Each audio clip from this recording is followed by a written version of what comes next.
은혜의 자리로 불러주시니 감사합니다. 연약하고 완악한 저희는 오늘도 오직 예수 그리스도의 보혈의 공로 의지해서 하나님 은혜의 보좌 앞으로 나왔습니다. 주님, 저희를 이 모습 이대로 받아주시고 저희가 드리는 찬양과 기도를 받아주시며 말씀의 은혜를 내려 주옵소서. 홀로 영광 받아주시고 성령님께서 저희를 인도하여 주시길 간절히 바라오며 우리 주 예수 그리스도의 이름으로 기도하옵나이다. 아멘. 찬송가 621장 찬양하라 내 영혼아 찬송하시겠습니다. 찬송가 621장입니다.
우리에게 주신 하나님의 말씀은 디모데후서 1장 9절부터 18절까지 말씀입니다. 디모데후서 1장 9절부터 18절까지 말씀 다 찾으신 다음에 제가 받들어 봉독하겠습니다. 디모데후서 1장 9절부터 18절까지 말씀입니다. 하나님이 우리를 구원하사 거룩하신 소명으로 부르심은 우리의 행위대로 하심이 아니요 오직 자기의 뜻과 영원 전부터 그리스도 예수 안에서 우리에게 주신 은혜대로 하시니라. 이제는 우리 구주 그리스도 예수의 나타나심으로 말미암아 나타났으니 그는 사망을 패하시고 복음으로써 생명과 썩지 아니할 것을 드러내신 자라지라. 내가 이 복음을 위하여 선포자와 사도와 교사로 세우심을 입었노라. 이로 말미암아 내가 또 이 고난을 받되 부끄러워하지 아니함은 내가 믿는 자를 내가 알고 또한 내가 의탁한 것을 그날까지 그가 능히 지키실 줄을 확신함이라. 너는 그리스도 예수 안에 있는 믿음과 사랑으로서 내게 들은 바 바른 말을 본받아 지키고 우리 안에 거하시는 성령으로 말미암아 내게 부탁한 아름다운 것을 지키라. 아시아에 있는 모든 사람이 나를 버린 이 일을 네가 아나니 그 중에는 부겔로와 하모게네도 있느니라. 원하건대 주께서 오네시브로의 집에 긍휼을 베푸시옵소서. 그가 나를 자주 격려해주고 내가 사슬에 매인 것을 부끄러워하지 아니하고 로마에 있을 때에 나를 부지런히 찾아와 만났음이라. 원하건대 주께서 그로 하여금 그날에 주의 긍휼을 잊게 하여 주옵소서. 또 그가 에베소에서 많이 봉사한 것을 네가 잘 아느니라. 아멘. 디모데후서는 사도 바울의 마지막 서신서입니다. 사도 바울이 순교하기 몇 달 전에 유언을 하는 심정으로 쓴 편지입니다. 죽음을 앞두고 있는 사도 바울의 심정이 어땠을까요? 오늘 본문인 디모데후서 1장에는 사도 바울의 이런 마음이 암시되는 표현들이 몇몇 나오는데요.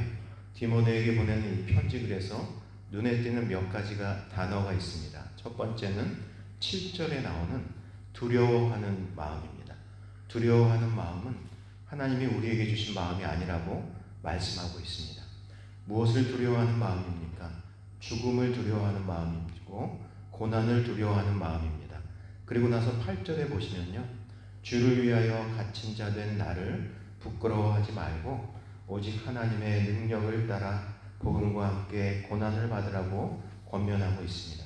그런데 여러분, 사도 바울이 왜 이런 말씀을 강조하고 있을까요? 그 속에 두려운 마음이 있었기 때문입니다. 사도 바울도 사람입니다. 그에게 왜 두려워하는 마음이 없었겠습니까? 여러분 잘 아시는 것처럼 사도 바울은 빌립보서를 기록할 때까지만 해도 빌립보 교인들을 향해서 담대히 선포했습니다. 나는 지금 죽어도 괜찮지만, 아니 빨리 죽어서 천국 가고 싶지만, 그래도 내가 아직 살아야 하는 이유는 성도들의 기쁨과 유익을 위해서 살아가고 있습니다 라고 담대히 외칠 수 있었습니다. 그런데요, 세월이 흐른 지금은 그 담대한 확신마저 점점 희미해져 가고 있었습니다. 진짜 나의 죽음이 임박했구나 라는 생각이 사로잡았습니다. 그러면서 사도 바울에게 이런 생각이 들었습니다. 내가 죽으면 사람들이 나에 대해서 어떻게 생각할까? 혹시 복음의 사역이, 예수 그리스도의 복음이 나의 죽음으로 인해서 위축되는 것은 아닐까? 그리고 내가 믿음 안에서 양육하고 가르친 사람들은 어떻게 될까? 혹시 믿음을 저버리고 다시 세상으로 돌아가지는 않을까? 이런 불안감과 두려움이 몰려왔습니다. 여러분, 사람의 감정이라는 것은 일관되지 않습니다. 말씀 안에서 정말 굳건하게 예수 잘 믿다가도 갑자기 불안감이 엄습하고 부정적인 생각이 몰려오게 되면요, 사람의 마음은 완전히 곤두박질치고 감정이 꺾일 수가 있다는 것이죠. 한번 마음이 꺾이면 침체된 마음을 추스리기가 여간 쉽지 않습니다. 여러분, 우리 사람의 감정이라는 것이 이렇게 연약한 것입니다. 그렇지만 사도 바울은 결국에는 주님과의 관계를 통해서, 그리고 말씀과 기도를 통해서 두려워하는 마음과 불안해하는 마음을 이겨낼 수 있었습니다. 이것이 그에게 하나님의 능력이요 은혜의 체험이었던 것입니다. 그렇습니다, 여러분. 이런저런 일들로 인해서 우리의 마음이 요동칠 때마다, 내 마음이 파도가 칠 때마다 다시 하나님의 은혜 안으로 돌아올 수 있는 비결은 오직 말씀과 기도를 통해서 하나님의 은혜 아래 거하는 것입니다. 그렇게 함으로써 사도 바울은 다시 한번 확인할 수 있었습니다. 자기에게 주어진 하나님의 소명이 자기의 인간적인 열심을 따라 주어진 것이 아니었다는 것이죠. 이처럼 바울은 소명의 확신에 있어서 흔들리지 않았습니다. 오히려 이런저런 상황들이 그의 마음을 뒤흔들 때마다 사도 바울이 품었던 그 확고한 소명감이 그에게 다시 능력이 되었고 힘을 주었고요, 그를 어떠한 고난에도 흔들리지 않고 무너지지 않게 했다는 것이죠.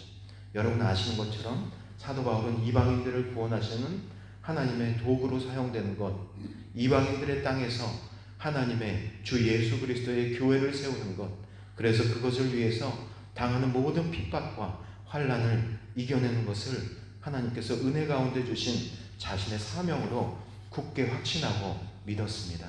그리고 그 열매는 자기를 부르신 예수 그리스도께서 다시 오실 때까지 능히 이루어 주실 것을 믿어 의심치 않았습니다.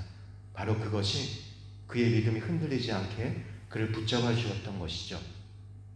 그래서 사도 바울은 어떠한 상황 때문에 믿음이 흔들리는 사람이 아니라 믿음 안에서 상황을 제어할 수 있는 예수 그리스도의 능력을 체험했던 것입니다.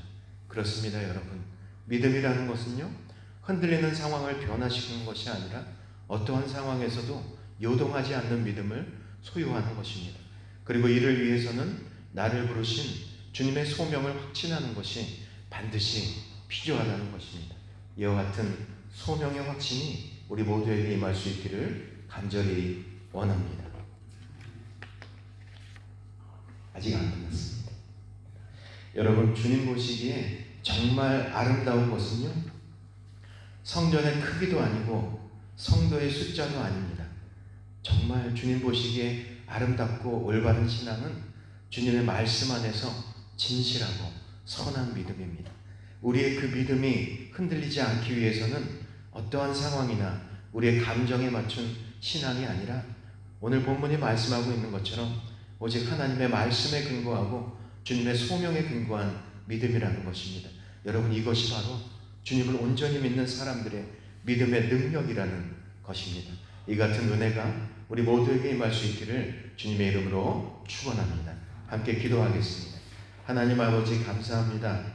오늘 주신 말씀이 저희의 심령에 온전히 각인되게 하셔서 우리가 주님처럼, 그리고 사도 바울처럼 어떠한 상황을 만나든지 결코 흔들리지 않는 말씀에 근거한 올바른 믿음과 소명의 확신을 주옵소서. 그래서 정말 주님이 기뻐하시는 뜻을 잘 분별해서 모든 것이 합력하여 선을 이루며 오직 주님께만 영광을 올려드리는 저희 모두가 되게 하여 주옵소서. 일청년부 금요일부터 수련회 시작합니다. 주님 예비하신 성령의 충만한 은총을 내려주시고 함께하여 주옵소서.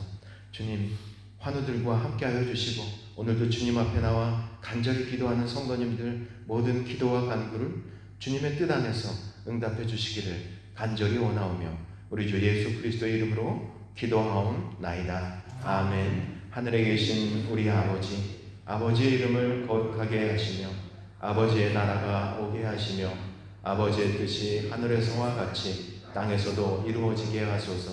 오늘 우리에게 일용할 양식을 주시고 우리가 우리에게 잘못한 사람을 용서하여 준 것 같이 우리 죄를 용서하여 주시고 우리를 시험에 빠지지 않게 하시고 악에서 구하소서. 나라와 권능과 영광은 영원히 아버지의 것입니다.